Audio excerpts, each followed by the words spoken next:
year 1973. The artist, Robert Klein. The album, Child of the 50s. And now, the Comedy on Vinyl podcast, with your host, Jason Klamm. Hey everybody, thank you for being here this week. Mark Miller is with me. Thank you for being here. My pleasure. You picked Robert Klein's Child of the 50s, which we've talked about in the podcast before, but we haven't covered it. People have mentioned it, but we haven't actually covered it. And I'm curious, first of all, when you first heard it, and why this is important for you to talk about this week. Robert Klein was one of the comedians that I grew up loving, and I bought his albums as they came out, so I still own the original albums. He just really made me laugh, and I think he related to a younger generation of people, as opposed to you'd see comedians on the Ed Sullivan Show like Jackie Mason and old-style Catskills-type comedians. Well, this was like a new wave comedian who came along and talked about subjects that related to actual people and not divorces and cigars and things of an older generation. So yeah. I loved him. Yeah. So did you first see him on a show, or did you hear him on the radio? What was your first exposure to him as a comedian? I probably did see him on a show, and I don't remember which show, but I remember just being impressed. Yeah. My apologies. Is this his first, or is this the first one that you grabbed of his, that you bought of his? I don't even know the order. I have another one that has a dentist image on the cover, a big mouth or something, and a few others. But I just like the Beatles, I bought everything that came out when it came out. Yeah. This album is it's one of the things we've talked about, which is exactly what you said, that he signified change in stand-up comedy. And he's really important to the development and an underappreciated element of that change. So was it was it the content, or was it the way he spoke that attracted you to his comedy, or was it a bit of both? I'm just curious. Yeah, I think it was everything. I guess he's had some acting background. He's acted in movies, sure. and he acts his comedy. If you listen to his stand-up, he takes on the characters. He sets up little scenes, which I love, and he does different voices. And he's sort of an all-around entertainer. There's even a couple of songs with full production value on the album, a blues song, and they're funny songs. So, and he emphasizes words. He really hits them. Yes, yeah. He'll do something like, "Because she said it was mine," and he will hit the comedy word really strong. And that was a good lesson for us aspiring comedians. Mm-hmm. Yeah, and that's true also, is that format-wise, or at least just even auditorially, the guy is a different kind of comedian. The rhythms are different. And like you say, he hits words in a different way, where it wasn't da-da-da-da-da-da, but like he would hit the word that was most important to him, it feels like. Yes. You know? Do you have a favorite bit off of this album? Because also, first of all, I'm excited you still have the inserts, and they're in great shape. Right. Boy, I love so much of it. He talks about Our Gang, that old 30s, and he does the different characters from that, and I love that. Talks about his school a lot, civil defense, where they made a lot more of it than it should have been. School assemblies was really fun. I'm wondering, too, is he's talking about some things that I know I've heard since. People have definitely lifted bits from him, or at least made the same observations. Like, he's making this observation about what the typical lunch lady looked like, and I feel like maybe he's the first guy to really give that picture to us. You know what I mean? Right. Well, Robin Williams, who I knew from stand-up days, he was often accused of lifting bits or somehow having a computer mind that it would absorb other comedians. And I started doing stand-up in San Francisco in 1975, and Robin Williams was in that beginning group, Robin Williams, Dana Carvey. One of the bits that Robin Williams did was the middle-class white boy blues. And I thought it was really fresh and original till I saw it. He's got the Robert Klein's middle-class educated blues in here. That's and it's the same type of theme where an overprivileged somebody with more than enough money is complaining about the little things that are wrong in his life. And it's clearly Robin was influenced from that piece. And it's interesting too that things like that even have cycles to them, where Weird Al just released a song called First World Problems that is I think it sounds like a Pixies song. Am I wrong? I don't know if it's a Pixies song, but either way, I'm never good at who he's actually imitating, but it's exactly that. It's the same, just not a blues song. Right. And so that's cyclical. Obviously, again, yeah, I've heard the same thing about Robin Williams, that he either intentionally or unintentionally just had that kind of brain that just sucked it all up and pushed it back out. But it would go unnoticed because that his energy, and then you've got Robert Klein, who again I feel like is kind of this oddly underappreciated genius, where I thought of him more of as an actor growing up, not as a stand-up. I didn't know his stand-up. Do you think are there other people that you can think of maybe whose stand-up career became eclipsed by the other stuff that they've done? Because it's, again, he's got a whole catalog. Well, Tim Allen, Sure. all the comedians that went on to becoming actors, Roseanne, Sure. A number of Jerry Seinfeld. Sure, and at least he's still doing it. And yeah. I mean, I believe Robert Klein is too, but you don't, again, people, it's one of those things where you don't, unless you're on the East Coast, you're not probably going to get any Robert Klein in your life. Right. Right. So let's see. I'm trying to think. So, what was the first comedy album you ever owned or listened to? I'm curious about that. Don Rickles' "Hello, Dummy." Really? Is the first one, and I remember listening to it over and over again and just being hysterical because I had never heard a comedian insult people before and insult, ethnic, his own Jews. Everybody else's, blacks, Italians, Chinese, and it just put me on the floor. I bet. So how old were you when you first heard that? I must have been maybe 15, something like that. And then when you're exposed to something like this that kind of changes your perspective, did you go back and look at this other stuff that you enjoyed and you're like, what was I thinking? Or were you like, well, it was a simpler time. I'm just curious, like how this changes your brain. No, I think I appreciated them all on their own level for what they were. Another thing about Robert Klein was when you read about the history of the Improv, that nightclub that started in New York before it came out here to L.A., Robert Klein was one of the first performers there that got up and did stand-up. Okay. So the generation before him, they did the Catskills and those kind of Playboy clubs and all of those, but he really started in a stand-up comedy club. Yeah. And that may have had something to do with it. I think Bette Midler entertained at the Improv as well, but people would come over after their Broadway shows. He acted in some Broadway shows, and they would try stuff out, whether songs or comedy. That's interesting because I don't necessarily think about venue or about location changing your perspective on what comedy can be, but I feel like maybe that was a big thing. If your living was on the road but in a certain type of club, servicing a certain type of audience, especially if you've got the same perspective. If it's all older Jewish comics doing material for older Jewish people, it doesn't need to evolve by necessity. So then when you're in a club in New York, you've got this new group of young people with money. The baby boomers who exactly, and that's that. I mean, and that's another change. Like, to speak to them, I don't know how old he was at the time, early 30s. I'm assuming, right? I mean, I guess that makes sense. To be speaking to people who some of them were disaffected, heavily disaffected, and to he clearly cares. He's got a very strong liberal streak in him. Yeah. To be kind of outspoken is kind of again very new because all they were hearing was from these older people. Where did you grow up in San Francisco, or that's where you started comedy? Just started comedy. I moved there after college. I grew up on the East Coast in upstate New York, Rochester, Glens Falls. Oh, okay.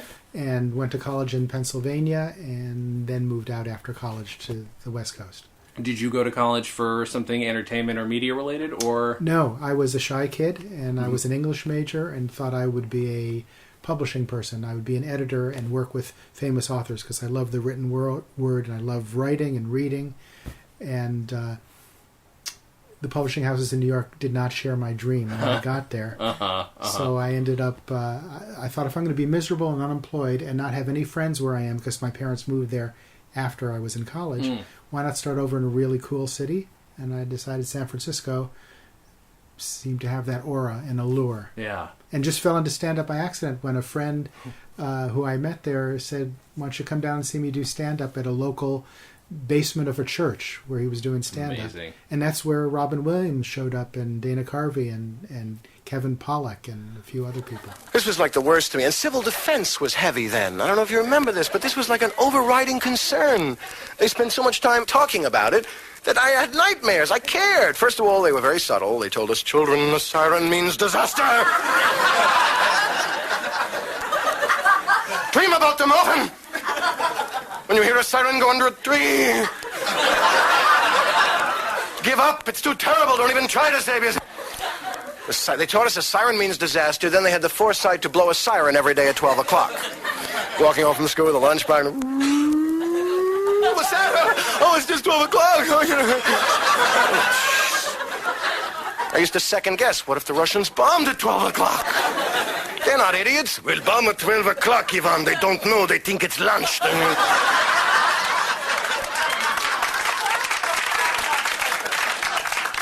We had all kinds of warnings, you know. We had this, how stupid they were. They actually let this information out. We had warnings when the enemy was over Montana. You know, you got 4 short blasts, 3 long blasts. When they're over Alaska, you get 5 long. Then you could really kid around. You could play handball for an hour before you take cover. Was it watching them that made you, these kinds of people made you think you could do it? Or did you have another, because you said you're shy, so did you have any desire to perform before this? Well, I had never seen people my own age doing stand-up, only older comedians on TV. Mm-hmm. So when I saw people my own age, and they were really funny, I was knocked out. And I thought, if this fascinates me, maybe it would fascinate America. I know, I'll write an article about them and sell it to magazines.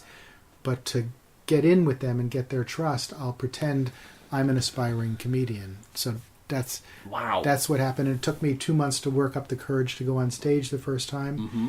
And when I did, the first time it went really well. I had many not well times after that. Mm-hmm. But the first time was so addicting that I lost interest in the article and decided to just do the stand-up. Wow. So you never wrote it. You never even... That's amazing. to totally transform you. Again, not... like that can't be understated from self-professed shy person who wants to write and who...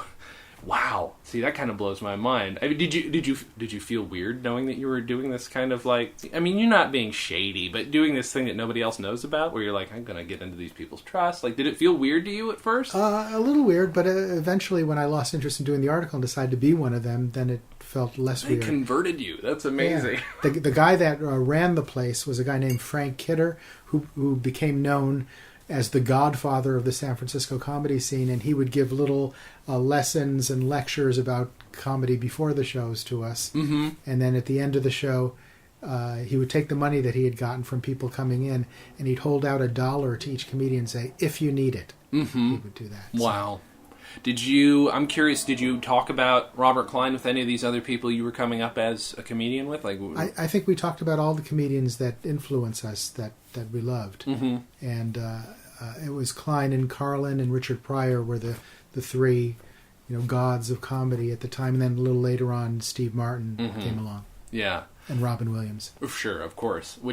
That's interesting, too, for him to come out of that same scene and then to be an influence on the same people. For sure. Wow. But we used to watch Robin with our mouths open, just not believing how somebody could be so amazing, so far beyond us, and he was clearly destined for something special, we could tell. Was that energy consistent? Yeah. Really? He'd just always get up there and always just be... Yeah. That's phenomenal. Even if it was a dead audience of 6 people, he would have them on the floor. So he's one of those guys where I feel like any comedian feeds off an audience, but to know that you don't need them to get up there is kind of a challenge too, right? Yeah. To just give. I've got my own energy. If you want to enjoy this, great, and that'll help me out. But if not, I've still got my own show going on inside my head. But he wasn't even separate from the audience. He would go into the audience and play with them. So if you weren't feeling like laughing or seeing the show, you became the show, with him. Jeez. And I later did improv with him, improvisational comedy. Oh my. And when you do that with Robin, you become stage scenery. Because even if you're out front and he's in the back, he can raise an eyebrow and get the focus of the audience. See, that's not the first time I've heard that too. I've heard stories about him being on stage with John Ritter. There's a story that I've heard. He's on stage with John Ritter. John Ritter is annoyed with the thing you're talking about and just stands there and does nothing and waits for and gives him nothing. So I've heard that it had, the audience loved him, but maybe sometimes performers it was a bit much. But I mean, again, like, it's, if nobody's ever been like that before, I'm sure you've never seen anything like that before, right? No. And to see him live, woof, that's phenomenal. Well, okay, so when you were doing stand-up at the time, obviously everybody's style develops. Was there somebody that you might have been emulating at the time, or did you have your own thing? Were you conscious of how your own style evolved?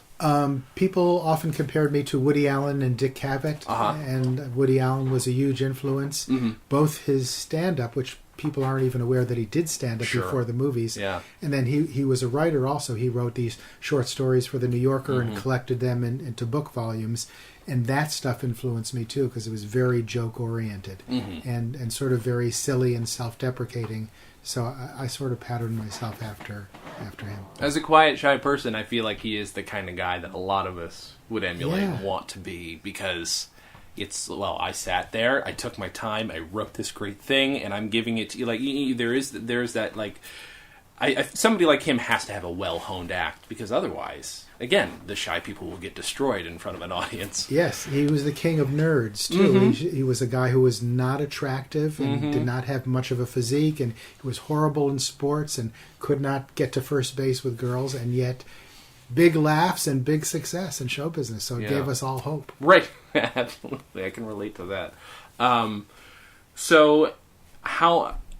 and I know your career eventually went from stand-up then to a lot of TV work. Did they coincide? Were they at the same time? Yeah, I was doing stand-up at the Comedy Store in the Improv in L.A., and I met one of the comedians there who took a liking to me and said, "Do you want to write a script with me? I'm owed a Jeffersons script." All right. And he wanted a partner for it. So okay. I sort of got shoehorned in with him, and that was the first script that I did for the Jeffersons. And then we became a writing team. He was a black guy, so we were a black-white writing team, hired for the first staff job on The New Odd Couple, which was a black version of The Odd Couple starring Ron Glass and Damon Wilson. And that became the first staff job of about 7 or 8 writing staffs that I went on to do. Wow. When did that one come out in relation to? About 82. 82, okay. And when did the first one end? Mid-70s? A few years before that. Yeah, okay. That's interesting to reboot it that quickly. Yeah. Gary Marshall was the executive producer. Okay. All right. So wow. He had done the original, so yeah. That's interesting too, that he was willing to just revisit something he'd already done. Yeah. Man, what was that like to go from? I mean, again, obviously writing was your thing first, and but then to go from stand-up to get picked to do this show that you might not have pegged yourself to write for an all-black show, or at least Before that, I had written several spec scripts trying to get in the legitimate way. Sure. So I was used to writing scripts, but it's a little bit shocking to be on staff and be in the room, it's called, with lots of very smart and very funny other writers, and you're expected to be funny right there in person, not to go away and think about it and write the scene, although that's part of it. Sure. But you have to be funny in the room, which is a whole other art. I can't see that. And improv helped with that a little bit. Sure, sure. How much improv did you do then, actually? Because, I mean, you mentioned it, but... I was doing it simultaneously as I started comedian. Okay. So it helped, because sometimes things happen in the room, or hecklers, and it helps you deal with the situation and sort of free-form your act, too. And that's it's something that I think goes underappreciated. Is we're talking about a guy, Robert Klein, who clearly has musical talent also, and is an actor. And I in no way do I like to be derisive of newer comedians, but there was a period of time, if you want to hop back to vaudeville, where you had a set of skills in the entertainment world that eventually became little tools you could use. Right. And so whatever you ended up being, if you were a TV star, well, okay, I'm a TV star, but I used to play the violin and I could juggle and I could do all this stuff. Where you have another set of skills that helps you become a writer. You have improv and stand up. It doesn't always happen that way. Some people do get pulled out of nowhere without this sort of other bag of tricks to work with. Exactly. So, all right. So now I'm curious. Have you met Robert Klein? Do you know Robert Klein? Has that ever? Never met him. I would love to meet him. Of course. Oh my goodness. I did meet a few comedy icons besides Robin. Rodney Dangerfield I actually sold a joke to. Really? That was a thrill. Oh, that's good. And I met Bill Cosby. Mm-hmm. He didn't try anything on me. Uh-huh. Okay, good. Keep that in mind. Richard Pryor came to the Comedy Store one night and got to meet him. Oh, boy. That is mind-blowing. And Steve Martin, too. Oh, my God. Do you remember the joke you sold to Rodney Dangerfield? Yes. I don't remember the exact words, but it was something along the lines of, I know my daughter is loose. She met a guy in a bar. He asked her what her sign was, and she said, yield. I do remember. Wait a minute. I've heard that, too. Really? I think... Is that on one of his albums? I don't know. Like, that sounds so familiar. That's a great. Oh, was he? So he was Rodney Dangerfield at the time. He wasn't his old name. Okay, wow, that's amazing. Did you know him, or was that just something? I think I was on the lot where he was doing one of my shows. Okay. And he was there, and somehow I ran into him and said, "Are you open to looking at material?" And he was. And wow. I said, "How?" See, that's the other thing is. There are different eras of Hollywood and different eras of entertainment. That's a thing that doesn't happen anymore. You know, where you can walk up to somebody, say, "Hi, how are you?" Or you open to jokes, and they might. They're not going to just shove you off and say, "Talk to this person." Right. That's fantastic. Well, some people you encounter clearly write all their own material. For sure. And some are open to that. I live in New York City, and I have tremendous respect for people who fight adversity and, hard time and the horrors and misery and fear in the city sometimes. You ever see a guy fishing at 125th Street in the Hudson River? That is patience. Supposing he did catch something. Do you have any idea what kind of bulldog monster fish that's got to be? What a tough New York fish. He'll come out of the water. Boom! Get that goddamn hook out of my mouth, you idiot. What, do they think that tickles you, moron? Give me that bait. I mean, this is, 20 years dodging tugboats. I'm going to fall for that hook, you rube. What are you, from out of town? All New York City animals are tough, like New York City people. Everywhere else, it's save the wildlife. Everywhere else in the world. In New York City, it's public policy to kill whatever wildlife we have. It is a misdemeanor to feed a pigeon in the city of New York, which they're not enforcing yet, thank goodness, 1984. It'll happen, though. What are they? Old people, who feeds them, right? What, are they going to arrest them? Come here. All right, Muldoon Pigeon Squad, let's go, Pop, up against the wall. Watch him for knives, Billy. Speaking of different eras, my first paid writing job was for Jimmy Walker, being on staff for him. Really? And he's famous for using lots of comedy writers. Mm-hmm. So in the first wave of his staff, before me, it was David Letterman, Jay Leno, and Elaine Boozler, and a few others like that. But in my group was Louis Anderson and Robert Schimmel. Wow, you know him? Uh-huh. So we were together. And so we would meet in the basement of his condo on Burton Way in Beverly Hills once a week, each of us bring in 50 jokes on assigned topics. This was after Good Times. This was just for his nightclub act. And he would read each joke and say yes or no. Wow. Like that. Wow. That's the interesting thing, too, is the... I think if people aren't in the entertainment business yet, and even I, who, I'm in and out of entertainment, but to hear that it is kind of this, like, it's like a factory setting. It's like, all right, I've got a bunch of jokes that just pumped out. Yes, no, yes, no, yes, no. You probably get used to heartbreak and you don't really, right?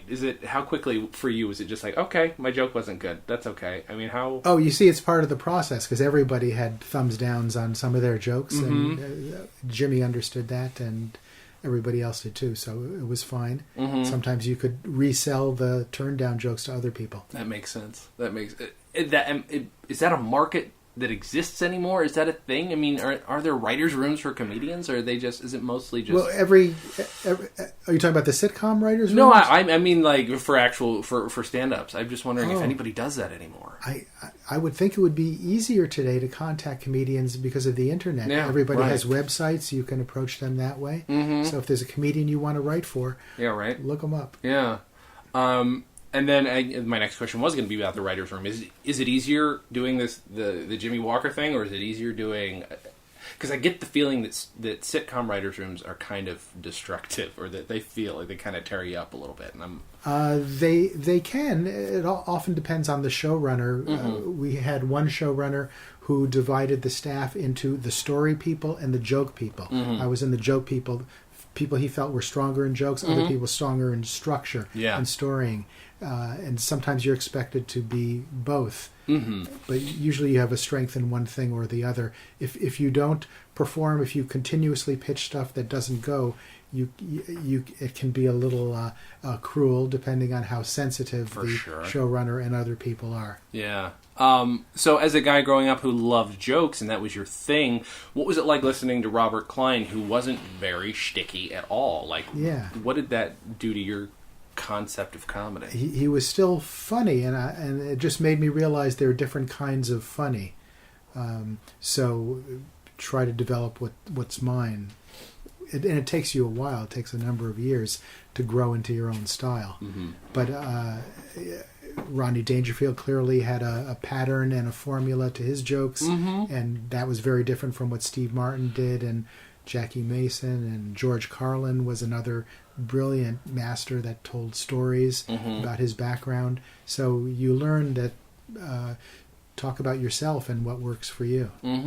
Why do you, and maybe you don't know, but why do you think Robert Klein often gets overshadowed by other comedians? I've been trying to think of it myself and why I didn't think of him as a stand-up until somebody brought him to me. One thing is he did not have a high-profile hit TV series like Robin did and Roseanne and Tim Allen. So that could have been part of it. And maybe the other part of it is that I think he's a little bit smart. Intellectual and a lot of cultural references, and maybe it too hip for the room. I'm not sure exactly. Yeah. Woody Allen made movies, and that helped. I don't think he wanted to do stand-up. He pretty much had to be pushed on stage. He was really shy. Right. And that's the other thing too. Is the intelligence in his stuff is. I'm not really sure how to draw the comparison or the contrast. In that Woody Allen obviously very intelligent but did tell kind of like shticky jokes, but like very, very solid, wonderful jokes. And I know he had a team that wrote for him too, but still, it's interesting that there's the same kind of intelligence at play in both these guys, but they couldn't be more different, really. Exactly. And Woody Allen didn't act out his stuff that much. He didn't feel like he would be that kind of guy who'd be comfortable enough to act out on stage. He just, here's my joke, I've got my character, that's all you get. Although when he made, was it Sleeper, where he becomes the sperm? So he acted out certain ideas. For sure. But you're right, they weren't his jokes. That was from his scripts. Yeah.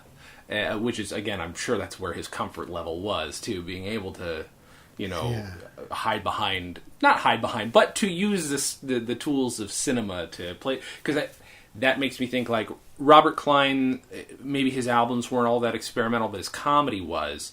But, like, somebody like Albert Brooks went on to do, from wonderfully experimental, like maybe the most experimental comedy albums of his time, to being one of the most influential comedic filmmakers of his time.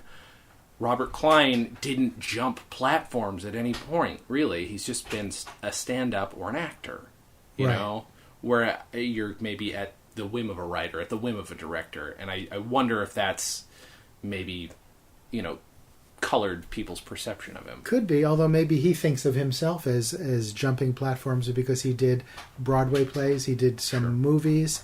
He's got a book out that's autobiographical. I think it came out in 2006. Yeah. Let me. Oh my god, my cat is so loud. Sorry about that.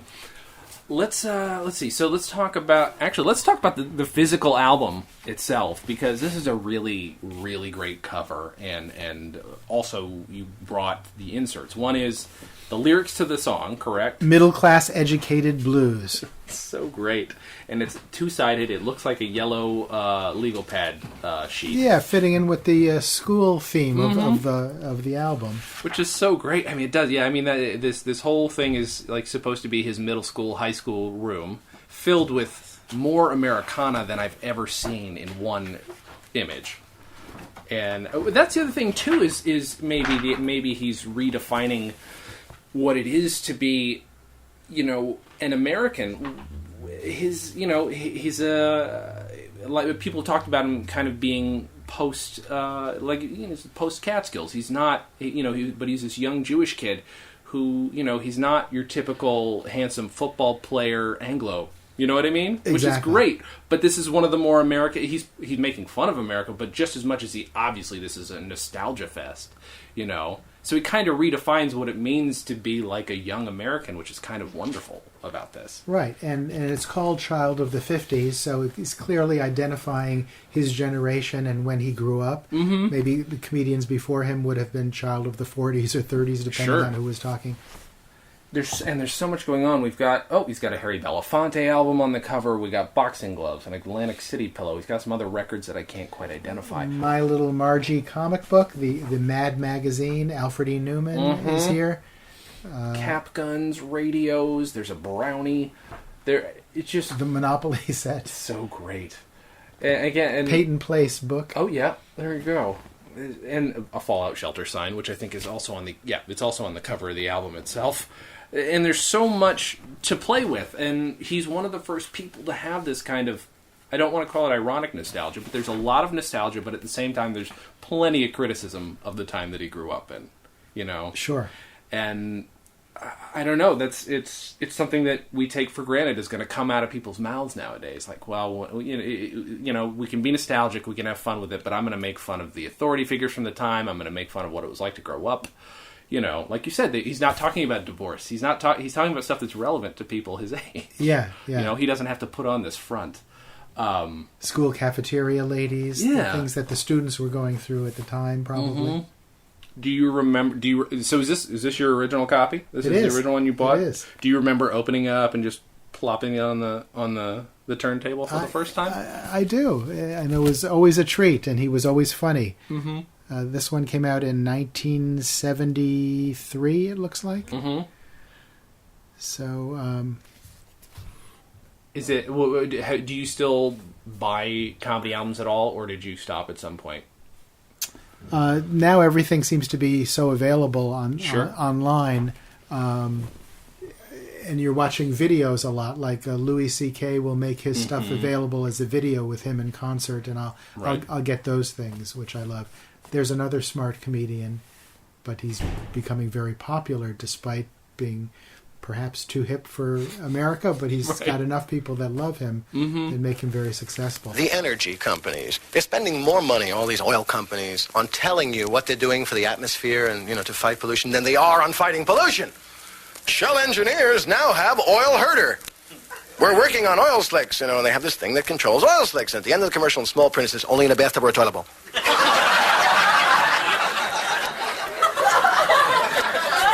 Anything larger than a bathtub, and you've got to have the oil slick. How about this? I don't know anything about gasoline, but I do know deck shoes. And if Shell can make good deck shoes, it figures they can make good gasoline. Thank you. And we're sitting home watching, gee, that makes sense, doesn't it? They have the most impressive voices doing their commercials. Amoco had a commercial running for a long time. They've taken off now. This really self-righteous thing. Guy with a work shirt and a guitar. Just an ordinary guy representing just an ordinary American oil company. Singing, what can one man do, my friend? What can one man do? Searching, thinking, conscience, to fight pollution in the air that's coming out from everywhere. And then they have him taking his baby home from the hospital, and he says confidently underneath, I like Amoco. I'm glad I use it. Of course, what comes out of the pipe now of Amoco is good for my baby. What can one man do, I'd like the president of Amoco to put his mouth on the exhaust pipe of a new car with Amoco chugging in it. You'll see what one man can do, my friend. Do you go see a lot of live comedy, or is it more that you just pick up what sounds interesting online? I'm curious, because some people don't, live comedy maybe isn't their thing anymore, and I'm curious. I don't see a lot of live comedy anymore, but I watch it on, HBO and Showtime and YouTube and all of that. Mm-hmm. I love movies, and I write movie scripts, and sure. So I see lots of movies. and working on my own writing. I have that Judeo-Christian ethic of if I'm out watching another performer, shouldn't I be home working on my own stuff right, rather right. than theirs? I understand that. I know you said you haven't met him, but have you ever seen Robert Klein live? Or I never have. Oh. I'd love to. Yeah, no, I can't imagine what that. What are some great live acts that you've seen? Maybe that you weren't necessarily performing in the same room with, but I'm curious. In terms of comedy, Steve Martin, Robin Williams. I saw Weird Al. Oh, that's good. Enjoyed that. I love it. Robert Schimmel was terrific. Mm-hmm. I don't know if you know Wendy Liebman. Yeah. Mm-hmm. She was really wonderful. Joan Rivers. I did some writing for Joan Rivers and saw her live. Who else? Oh, Bob Hope. Oh, that's amazing. He was fun. And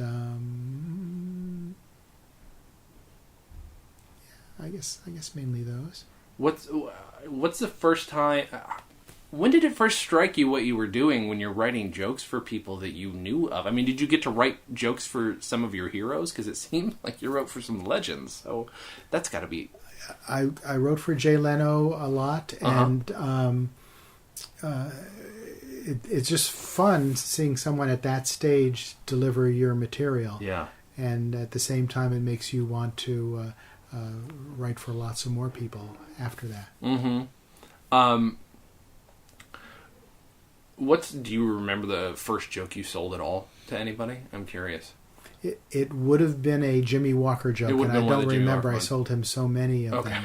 I know I should have framed it. I did frame the first $1 I earned in comedy from that guy, Frank Kidder, who said, "Here, if you need it." I have that. That's awesome. That's so good.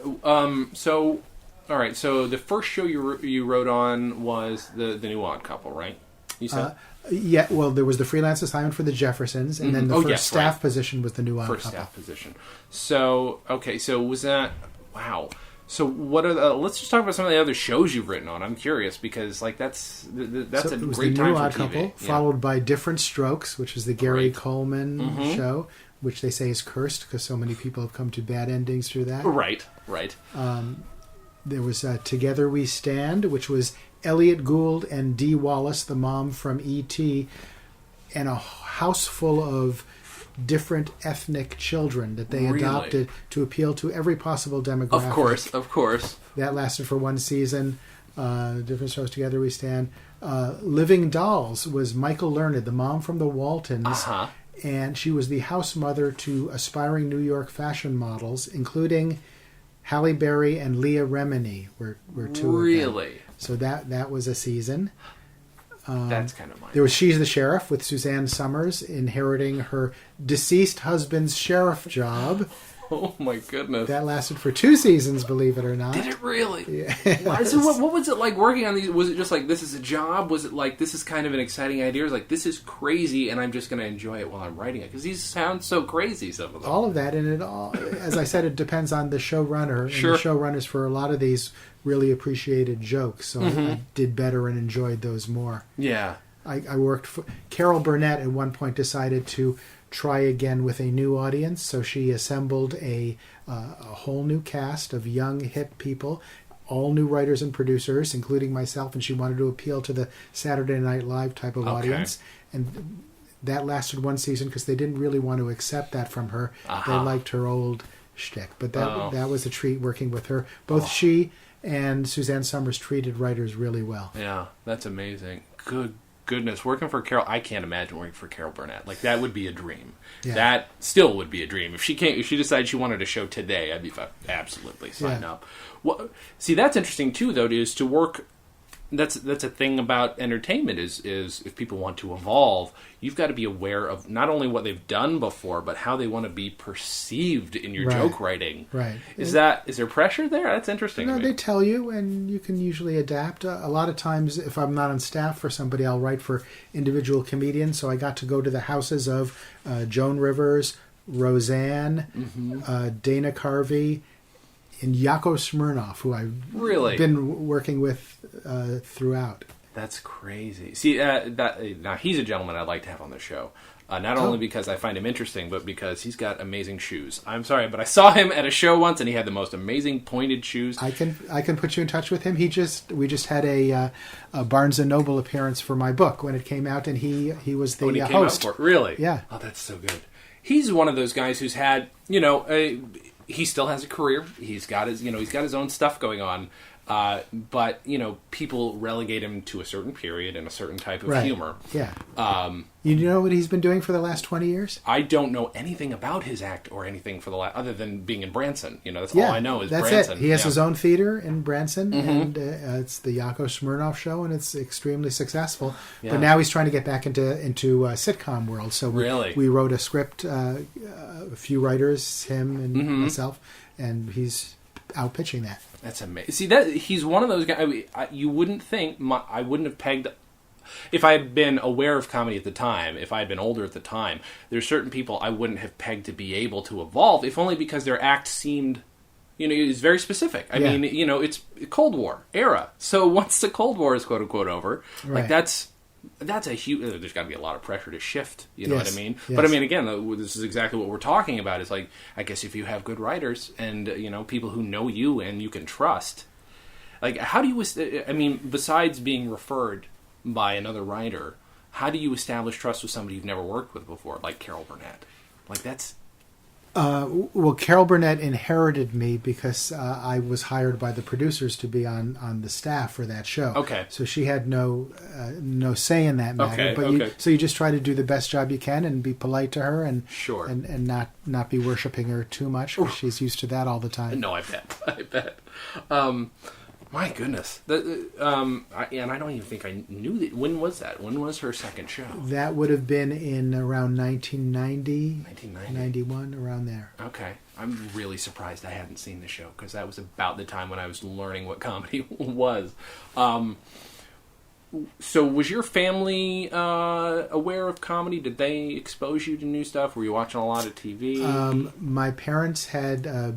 Bill Cosby albums, Shelley Berman albums, Stiller and Mara albums, and Carl Reiner Mel Brooks, The 2,000-Year-Old Man. Yeah. I had all of that. My father was constantly telling jokes, although he worked in retail.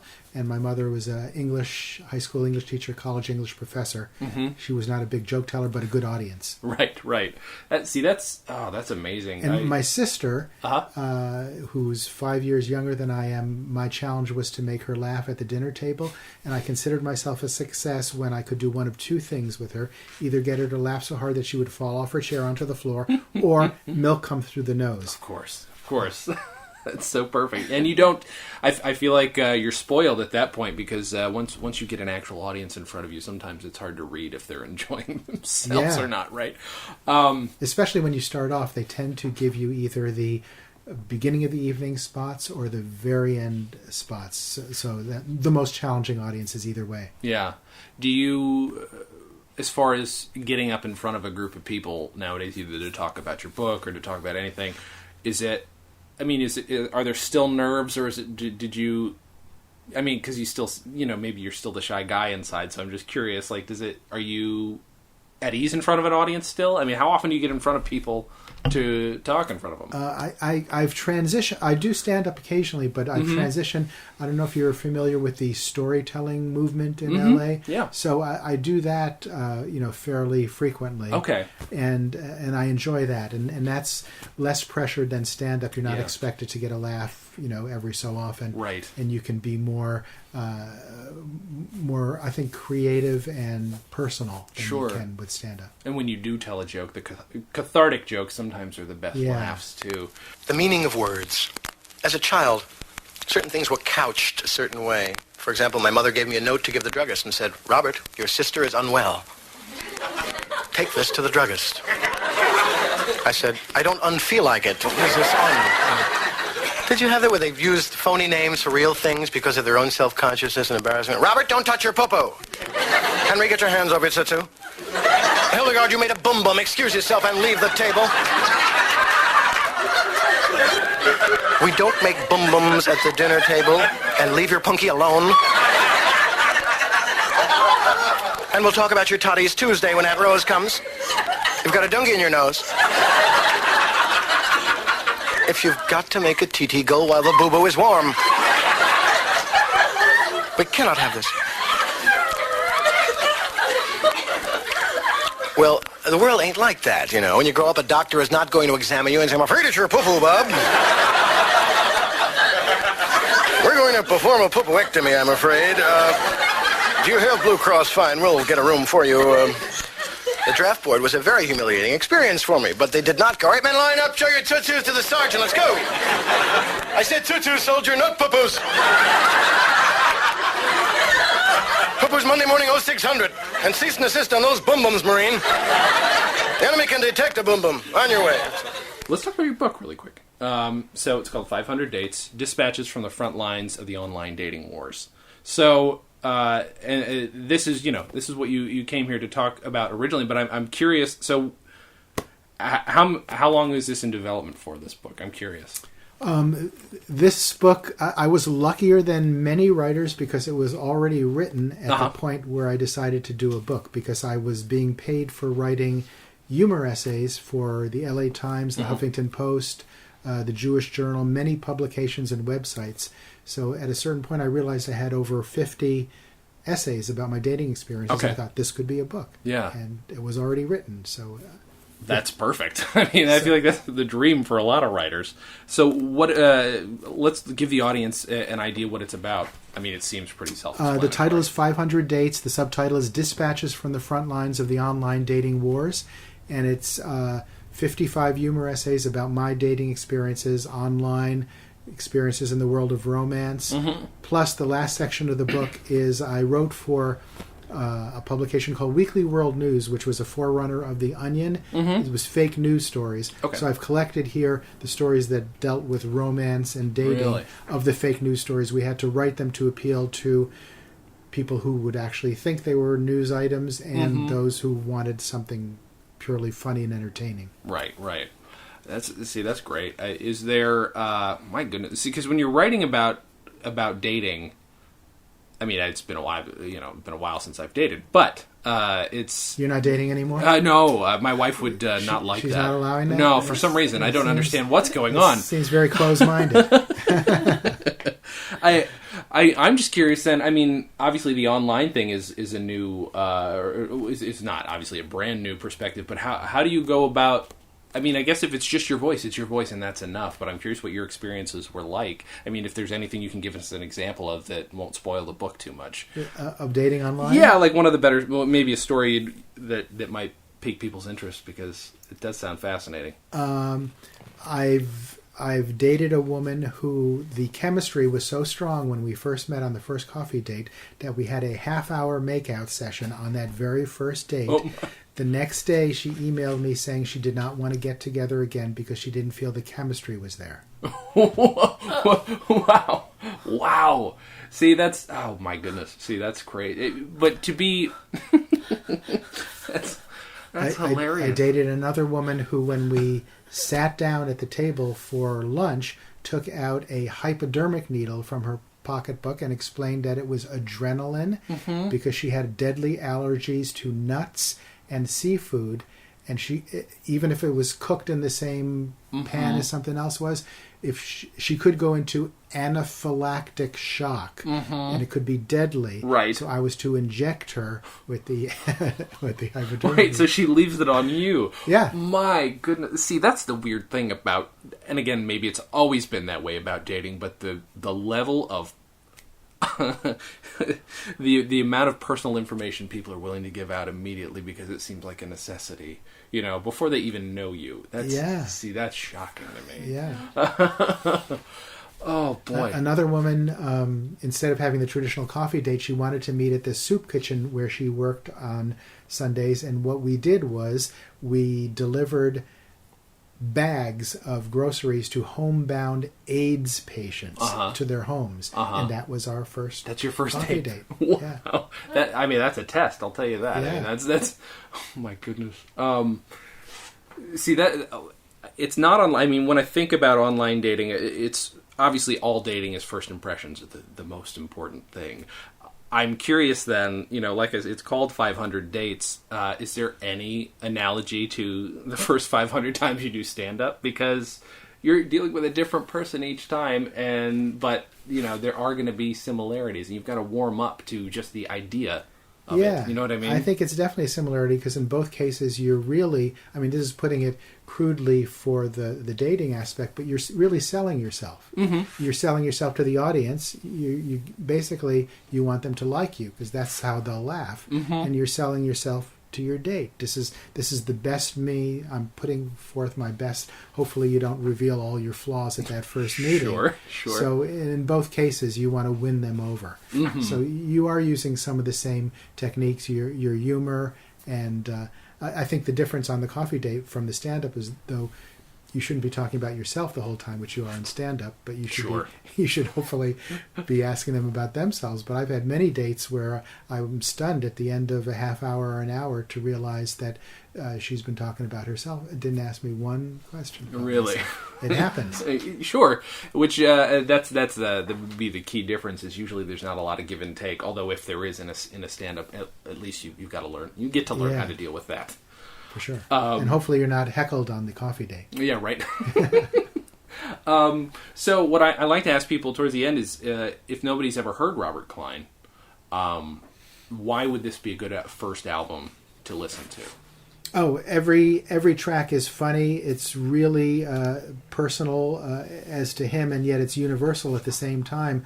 Talking about, I think, experiences we've all had with school, with dating, with growing up privileged compared to most of the rest of the world, and some of the old classic shows that he talks about, like Our Gang. I think people will relate to those. And he's just a really wonderful and funny and dynamic performer. And I always like to bring up to people is, on any album, there's going to be some dated references, but the general idea, it's like I said, it's very American. This is it's an Americana-filled record. If you don't know the reference, also, it's easy to look up, and don't think the comics that you listen to nowadays are not going to be out of date in 20 years, because Twitter might not exist. I know people think it's going to be universal, and it's always going to... Right. But Twitter's going to be an out-of-date reference pretty soon. And all of these comedians, like Robert Klein, influenced today's comedians, too, so that's another thing. Absolutely, and if you can get a hold of the vinyl, especially if it's got this stuff in it, it's got a full poster in it. It's got the 8.5 by 11 sheet. It's a full vinyl experience, and it's fun.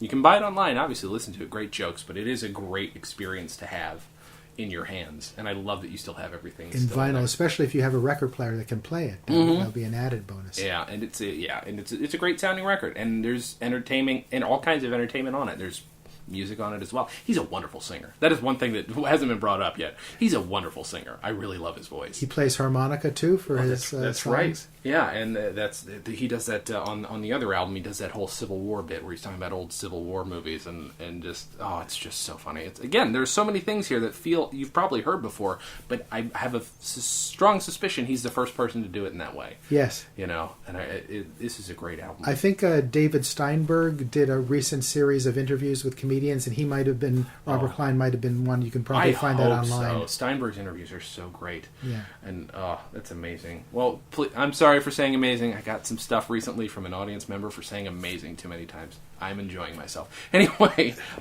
first of all, everybody should listen to this album, Child of the 50s. It is great. Where can people find your stuff? What kind of important dates are coming up? They can find my book 500 Dates on Amazon.com and at Barnes & Noble. Mm-hmm. And in April, I will be doing a storytelling show at Tasty Words. I don't have the exact date, but they can look up Tasty Words online, storytelling, and I will be there. That will be in the Santa Monica area. Okay. And markmiller.com, is that your website? markmillerhumorist.com. markmillerhumorist.com. Sorry. Mark with a K, millerhumorist.com. I almost screwed it up. What about Twitter? I'm on Twitter. I believe it's MarkMiller123. Easy enough. There we go. And I'm on Facebook, and I don't even know what that is. But they it's if they go to markmillerhumorist.com, everything's there. Perfect. Well, thank you so much for being here. A pleasure. Thanks, Jason. And for picking a really, really great album to listen to. People, go out, listen to this, pick up 500 Dates, give it a read.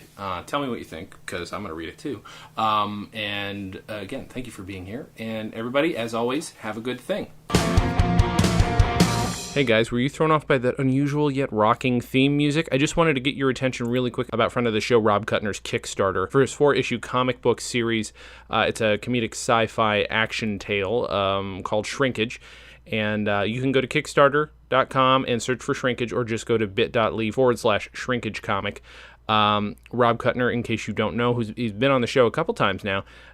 He writes for Conan. He used to write for The Daily Show. He's the writer, and the illustrator is John Lucas, who you might know from X-Men and Deadpool. It promises to be hilarious, and there's only 8 days to go now. Today's March 25th when this episode comes out. So just to help him get that made, their goal is $30,000 to get this 4-issue series of comics. The art looks amazing, and it's bound to be really, really, really funny. Rob Kuttner's just a funny guy, and you should go support his work. So again, go to Kickstarter.com, search for Shrinkage, or just go to bit.ly/shrinkagecomic. Thanks so much.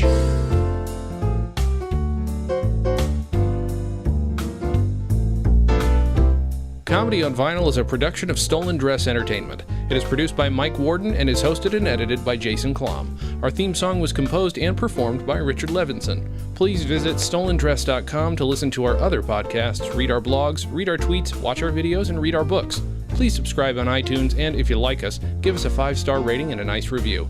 You can find us on Facebook.com/ComedyOnVinyl, Twitter @ComedyOnVinyl, and find everything else at ComedyOnVinyl.com.